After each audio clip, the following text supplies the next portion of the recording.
Hi, everyone. I'm Maggie McGrath, senior editor at Forbes. President Trump recently announced a sweeping change to the H-1B visa program, and the proposed changes involve a $100,000 supplemental payment for those who wish to obtain this type of visa. Joining us to break down exactly what this means is Stuart Anderson. He is a senior contributor for Forbes.com covering immigration, business, and globalization. Stuart, thanks so much for joining us. Thanks for having me. So you have a new story on Forbes.com now breaking down exactly what this announcement is. So let's take our Forbes TV audience through the same exercise. Can you give us top line what this presidential proclamation says about the H-1B visa program? Well, H-1B visas are important because they often represent the only practical way for a high-skilled foreign national to work long-term in the United States. And what this proclamation does is say that if an employer wants to bring in someone new on an H-1B visa and they're outside the country, there will be an additional $100,000 fee placed on that. That's going to be likely prohibitive, and there was a lot of confusion over the weekend on who this applies to. Those were going to be my very next questions. Do we know with this $100,000 supplemental payment if it's on the part of the employer or the visa applicant themselves, the individual, to pay that amount of money? Well, first of all, it would be paid by the employer. The employer is the one that petitions for the individual. And secondly, the issue is if there are people outside the country and they have not yet entered the United States, likely people who would be sponsored in the future, those people would almost definitely have to have their employer pay the fee. What the dispute over the weekend was is employers did not know if they had employees who already were in H-1B status but needed to get a new visa and then to re-enter the United States, whether those individuals would have to pay the fee. The way it was written, it certainly could have been interpreted that way, but the White House decided to make it clear, probably to avoid a lot of criticism, that it would not apply to existing employees who already have H-1B status. I just want to underscore that. So this proclamation does not apply to people who currently have an active H-1B visa. Is that correct? That's correct. And it also should not apply to someone who is already in the country, say as a student, and then an employer won their a position for them in the H-1B lottery, and then is petitioning for them for H-1B status. And as long as those people do not leave the country. So are there university students on H-1B visas right now just as students? No, if you're a student, you would not be considered on H-1B on H-1B visa. But if you're graduating, an employer would apply for you, especially if they have you might be in the country for an extra year or two on what's called optional practical training, and when the employer would apply for you in the H-1B lottery. And if they get the spot, they can do what's called a change of status. So the person doesn't actually have to leave the country. What looks like what's going to happen is the next time there's a lottery, which would be in March, if this stays into effect, what will end up happening is if someone is outside the country and an employer applies for them, that person would have to have a $100,000 fee paid for them. And in practice, the employer probably would not end up paying the extra $100,000 because they probably would not choose to have that person work for them in the United States. What about people who have a pending H-1B visa application, or maybe there was conditional approval, or maybe it was applied for, but they're not yet in the country? Do they fall into the gray area here? Well, they certainly fall into the gray area the way the proclamation is written.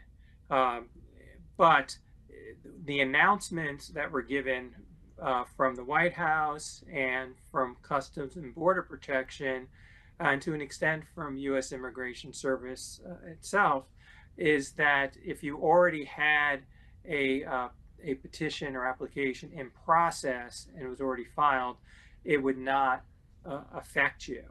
But attorneys are warning individuals, if you're already in the United States, do not travel because that could complicate the situation. And in fact, as we saw over the weekend, people were desperate to come back into the country, which makes you wonder, how valid it was when the White House was saying that companies were on board for this. Because clearly, if they were on board for this, they would not have people all over the world trying to get into the United States before midnight, the day after it was announced. So this was announced on a Friday, and is it already in effect, or are we still waiting for it to take effect?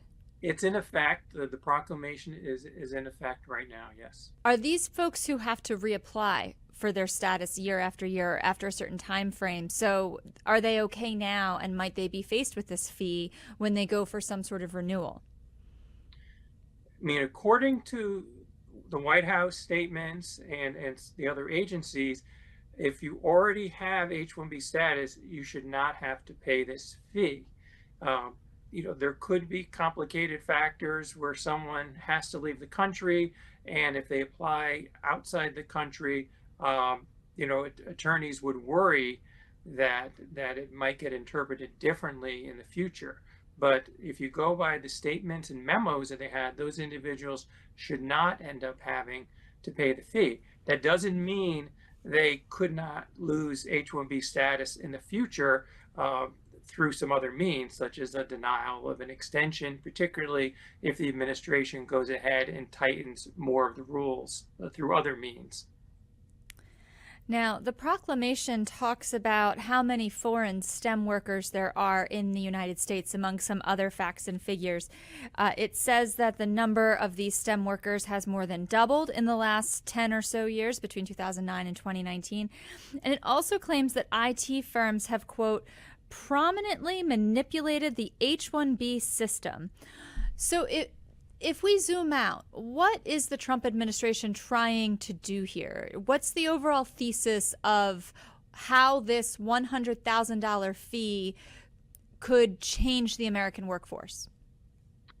Well, I think the correct way to look at this is not as an end in itself, but the beginning of a process. And in other words, I really think it's more like the kickoff to start the game, and really the goal of the Trump officials who are most actively promoting this is to make it as difficult as possible for a high-skilled foreign national to work in the United States.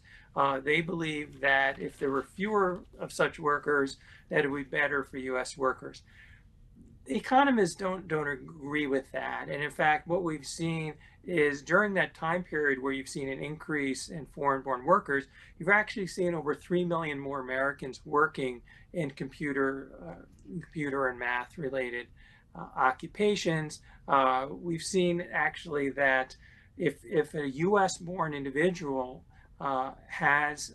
works in an information technology field, they actually earn 40% more on average, than other professionals, not just other Americans, but other professionals.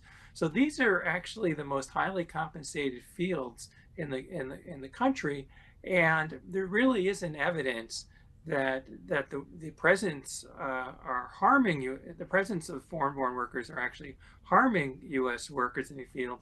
In fact, it's led to a lot more dynamism and job creation. Did President Trump try to do anything like this during his first term as president between 2016 and 2020? And if so, how did that attempt go? Well, it's a great question.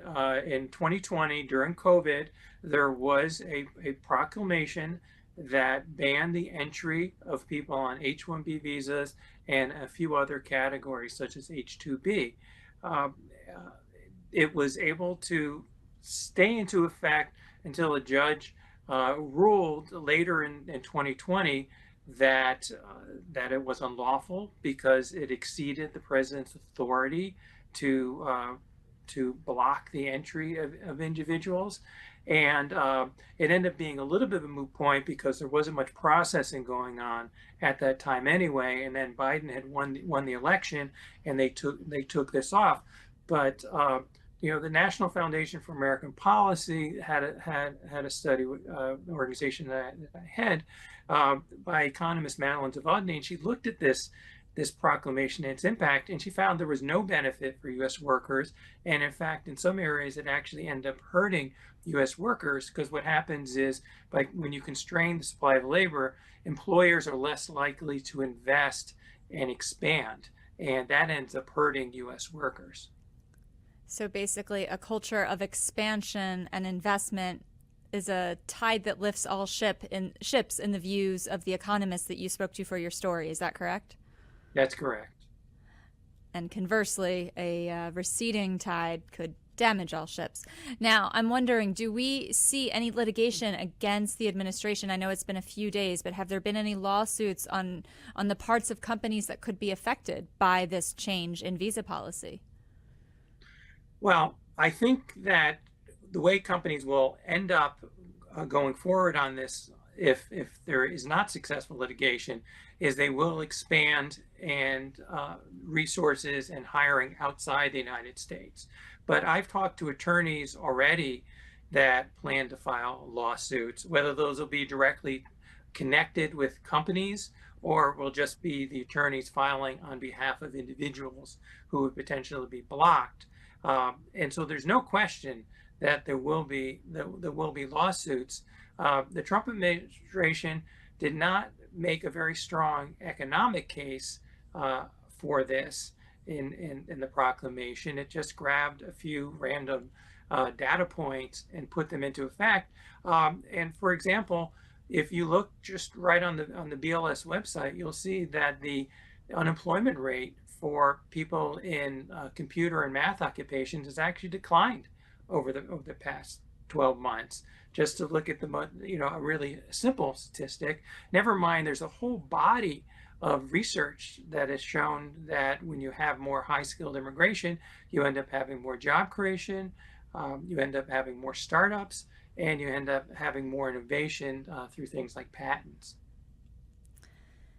The Forbes Breaking News team has been looking at the stocks of some technology companies that appear to, at least in the initial trading days after this announcement, have been affected, including India's largest IT firm, Tata Consultancies, and a few others. They're down, the stocks specifically are down several percentage points, and their American counterpoints are down, but not by quite as much. I know it's still early, but Stuart, have you looked at the impact that this could have on these technology companies and their ability to grow? Well, I think what will happen is if companies do not have enough people to hire in the United States, they are going to expand overseas.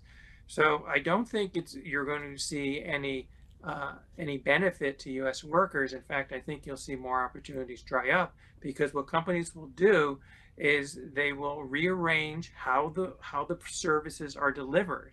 And more of the services will be delivered through technical solutions and through having more of the work being done outside the United States. And unfortunately, you also see that happen. You'll see that happen in research and development. I think anyone who's looked at the way companies operate today, they'll be aware that sometimes you find some of the technology companies that are only been in existence a few years even already have overseas offices. So it's not going to be a Herculean lift to expand into other countries. Now, it would be a second choice for a lot of employers, but this is what companies end up having to do all around the world. When the government puts on a restriction that they find is difficult to deal with, they find solutions. And unfortunately, the solutions are not going to be the best solutions for American consumers or for American workers. So effectively, what could potentially happen here is that in effort to protect Americans in their search for jobs, we could find companies building headquarters and offices outside of the U.S., and that could ultimately hurt American consumers. Is that a fair interpretation of what you just said? I mean, economist Britta Glennon from UPenn Wharton has already found that's happened with past H-1B restrictions, and the administration would have been aware of this type of research, but there is really a dogged determination to reduce the supply of labor in the United States through immigration policy. There really is a belief that if you had fewer people in the labor force, that would be better for U.S. workers, even if these are highly skilled individuals. And just the research and the experience in the past has not seen that to be the case. I mean, we've already seen about 1 million fewer foreign-born workers are in the economy over the past year.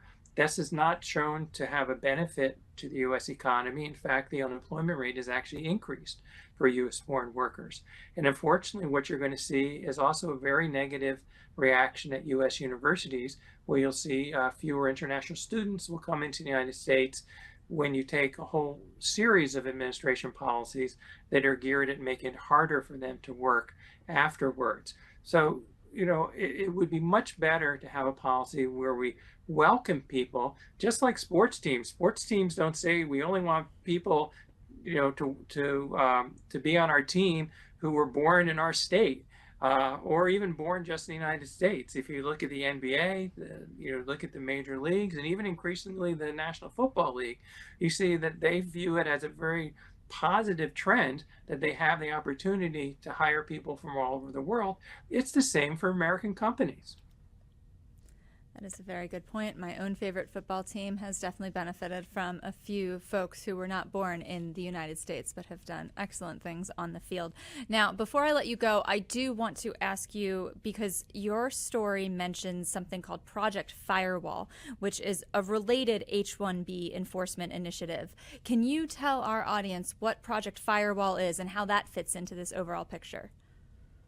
Well, the Department of Labor announced that they would increase investigations of H-1B visa holders and their employers. And that includes the Department of Labor having more independent investigations that go beyond just when they receive a complaint. So what that means is that companies should expect to have to hire more attorneys and defend themselves more often, because the Department of Labor intends to increase investigations. And it also shows that if there really were individual problems that the administration wanted to address, in other words, particular bad actors that they wanted to engage in enforcement action against, they already had the authority to do that. And that's why I think that employers should view this step about the $100,000 fee as really the first in a series of actions that are aimed at making it much more difficult for them to hire high-skilled foreign nationals. What happens next? This is still relatively new. I think people are assessing their positions. Companies are, individuals are. But Stuart, what's your prediction, and what will you be watching for over the next few days and weeks? Well, the first thing to look for is when lawsuits are filed, whether there will be temporary restraining orders or injunctions. And then the second thing to look for is, you know, how long the process takes, and would there be a resolution of this before at least next March, when the next H-1B lottery. But I think employers are also going to be looking at a broader regulatory agenda that the administration is putting in this area. It includes limiting how long international students can stay in the United States, limiting whether international students can work after graduation on what's called optional practical training. It includes new restrictions on who can qualify for an H-1B visa, and it also includes changing the H-1B lottery to make it so if you do have a promising younger person, they're probably unlikely to be able to get an H-1B visa, because they're going to shift it towards people who get paid the highest salary in a position that tends to involve many years of experience. So again, employers should be looking at this as not the end of the game, but really just the beginning. just the beginning. Well, Stuart, you will have to come back as we go from the beginning to the middle on this issue. But until then, thank you so much for joining us. And for folks who are interested, follow Stuart Anderson on Forbes.com to learn all about business, immigration, and globalization. Stuart, thank you so much for joining us. Thank you for having me.